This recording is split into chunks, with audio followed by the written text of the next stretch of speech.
Chicago ਤੋਂ ਇੱਕ ਬੁਰੀ ਖਬਰ ਆ ਰਹੀ ਆ। ਸ਼ਿਕਾਗੋ 'ਚ ਜੀ, ਅੱਜ ਸਵੇਰੇ ਸ਼ਿਕਾਗੋ ਦੇ 9 ਵਜੇ ਦੇ ਸਮੇਂ ਦੇ ਮੁਤਾਬਕ, ਕਿਉਂਕਿ 2 ਘੰਟੇ ਤਾਂ ਸਾਡਾ ਡਿਫਰੈਂਸ ਆ, ਉੱਥੇ ਇੱਕ ਬਹੁਤ ਵੱਡੀ ਕਮਰਸ਼ੀਅਲ ਜੋ ਬਿਲਡਿੰਗ ਆ, ਜੀ, ਉਹ ਕੋਲੈਪਸ ਕਰ ਗਈ ਆ। ਉੱਥੇ ਐਕਸਪਲੋਜ਼ਨ ਹੋਇਆ ਆ ਸ਼ਿਕਾਗੋ ਦੇ ਵੈਸਟ ਸਾਈਡ ਦੇ ਵਿੱਚ, ਜਿਹਦੇ ਨਾਲ ਕਹਿੰਦੇ ਵੀ ਮਲਟੀਪਲ ਇੰਜਰੀਜ਼ ਹੋਈਆਂ ਹੈਗੀਆਂ।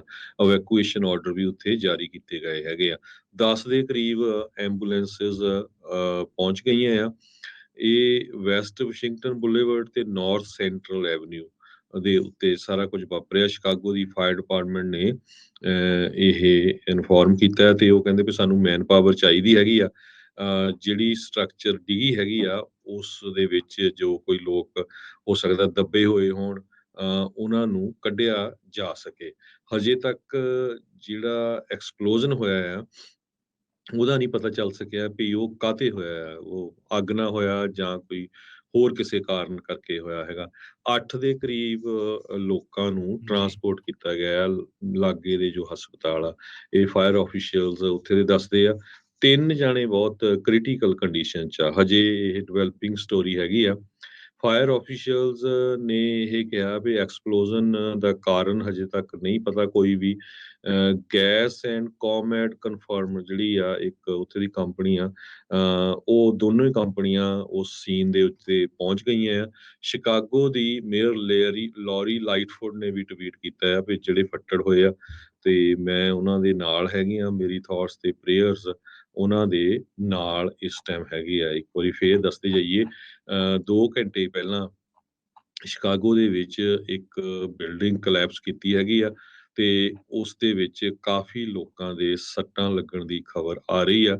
3 ਜਾਣੇ ਹਜੇ ਤੱਕ ਜੋ ਖਬਰਾਂ ਆਈਆਂ ਉਹ ਕ੍ਰਿਟੀਕਲੀ ਹੋਏ ਆ ਫੱਟੜ, ਤੇ ਬਾਕੀ ਜਾਣੇ ਜਿਹੜੇ ਆ ਉਹਨਾਂ ਦੇ ਥੋੜੀਆਂ ਘੱਟ ਸੱਟਾਂ ਲੱਗੀਆਂ ਤੇ ਉਹਨਾਂ ਨੂੰ ਆਲਰੇਡੀ ਹਸਪਤਾਲ ਦੇ ਵਿੱਚ ਪਹੁੰਚਾਇਆ ਗਿਆ ਹੈਗਾ। ਤੇ ਸ਼ਿਕਾਗੋ ਦੀ ਫਾਇਰ ਡਿਪਾਰਟਮੈਂਟ ਕਹਿੰਦੇ ਆ ਵੀ ਸਾਨੂੰ ਮੈਨ ਪਾਵਰ ਦੀ ਜ਼ਰੂਰਤ ਆ, ਕਿਉਂਕਿ ਉਹ ਖਦਸ਼ਾ ਹੈਗਾ ਵੀ ਕੁਛ ਲੋਕ ਇਸ ਬਿਲਡਿੰਗ ਦੇ ਜੋ ਰੂਵਲ ਹੈਗਾ ਬਿਲਡਿੰਗ ਦਾ, ਉਹਦੇ ਥੱਲੇ ਦੱਬੇ ਹੋਏ ਹੋਣ। ਇਹ ਸ਼ਿਕਾਗੋ ਤੋਂ ਇੱਕ ਬੁਰੀ ਖਬਰ ਆ ਰਹੀ ਆ। ਸ਼ਿਕਾਗੋ 'ਚ ਜੀ, ਅੱਜ ਸਵੇਰੇ ਸ਼ਿਕਾਗੋ ਦੇ 9 ਵਜੇ ਦੇ ਸਮੇਂ ਦੇ ਮੁਤਾਬਕ, ਕਿਉਂਕਿ 2 ਘੰਟੇ ਤਾਂ ਸਾਡਾ ਡਿਫਰੈਂਸ ਆ, ਉੱਥੇ ਇੱਕ ਬਹੁਤ ਵੱਡੀ ਕਮਰਸ਼ੀਅਲ ਜੋ ਬਿਲਡਿੰਗ ਆ, ਜੀ, ਉਹ ਕੋਲੈਪਸ ਕਰ ਗਈ ਆ। ਉੱਥੇ ਐਕਸਪਲੋਜ਼ਨ ਹੋਇਆ ਆ ਸ਼ਿਕਾਗੋ ਦੇ ਵੈਸਟ ਸਾਈਡ ਦੇ ਵਿੱਚ, ਜਿਹਦੇ ਨਾਲ ਕਹਿੰਦੇ ਵੀ ਮਲਟੀਪਲ ਇੰਜਰੀਜ਼ ਹੋਈਆਂ ਹੈਗੀਆਂ। ਇਵੈਕੂਏਸ਼ਨ ਆਰਡਰ ਵੀ ਉੱਥੇ ਜਾਰੀ ਕੀਤੇ ਗਏ ਹੈਗੇ ਆ। 10 ਦੇ ਕਰੀਬ ਐਂਬੂਲੈਂਸਿਸ ਪਹੁੰਚ ਗਈਆਂ ਆ। ਇਹ ਵੈਸਟ ਵਾਸ਼ਿੰਗਟਨ ਬੁਲੇਵਰਡ ਤੇ ਨਾਰਥ ਸੈਂਟਰਲ ਐਵਨਿਊ ਦੇ ਉੱਤੇ ਸਾਰਾ ਕੁਝ ਵਾਪਰਿਆ। ਸ਼ਿਕਾਗੋ ਦੀ ਫਾਇਰ ਡਿਪਾਰਟਮੈਂਟ ਨੇ ਇਹ ਇਨਫੋਰਮ ਕੀਤਾ ਤੇ ਉਹ ਕਹਿੰਦੇ ਵੀ ਸਾਨੂੰ ਮੈਨ ਪਾਵਰ ਚਾਹੀਦੀ ਹੈਗੀ ਆ। ਜਿਹੜੀ ਸਟਰਕਚਰ ਡਿੱਗੀ ਹੈਗੀ ਆ ਉਸ ਦੇ ਵਿੱਚ ਜੋ ਕੋਈ ਲੋਕ ਹੋ ਸਕਦਾ ਦੱਬੇ ਹੋਏ ਹੋਣ, ਉਹਨਾਂ ਨੂੰ ਕੱਢਿਆ ਜਾ ਸਕੇ। ਹਜੇ ਤੱਕ ਜਿਹੜਾ ਐਕਸਪਲੋਜ਼ਨ ਹੋਇਆ ਆ ਉਹਦਾ ਨਹੀਂ ਪਤਾ ਚੱਲ ਸਕਿਆ ਵੀ ਉਹ ਕਾਹਤੇ ਹੋਇਆ ਹੈ। ਉਹ ਅੱਗ ਨਾਲ ਹੋਇਆ ਜਾਂ ਕੋਈ ਹੋਰ ਕਿਸੇ ਕਾਰਨ ਕਰਕੇ ਹੋਇਆ ਹੈਗਾ।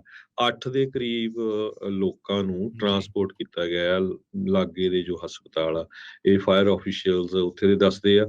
3 ਜਾਣੇ ਬਹੁਤ ਕ੍ਰਿਟੀਕਲ ਕੰਡੀਸ਼ਨ 'ਚ ਆ। ਹਜੇ ਇਹ ਡਿਵੈਲਪਿੰਗ ਸਟੋਰੀ ਹੈਗੀ ਆ। ਫਾਇਰ ਆਫੀਸ਼ੀਅਲਸ ਨੇ ਇਹ ਕਿਹਾ ਵੀ ਐਕਸਪਲੋਜ਼ਨ ਦਾ ਕਾਰਨ ਹਜੇ ਤੱਕ ਨਹੀਂ ਪਤਾ ਕੋਈ ਵੀ। ਗੈਸ ਐਂਡ ਕੋਮੈਟ ਕਨਫਰਮ ਜਿਹੜੀ ਆ ਇੱਕ ਉੱਥੇ ਦੀ ਕੰਪਨੀ ਆ, ਉਹ ਦੋਨੋਂ ਹੀ ਕੰਪਨੀਆਂ ਉਸ ਸੀਨ ਦੇ ਉੱਤੇ ਪਹੁੰਚ ਗਈਆਂ ਆ।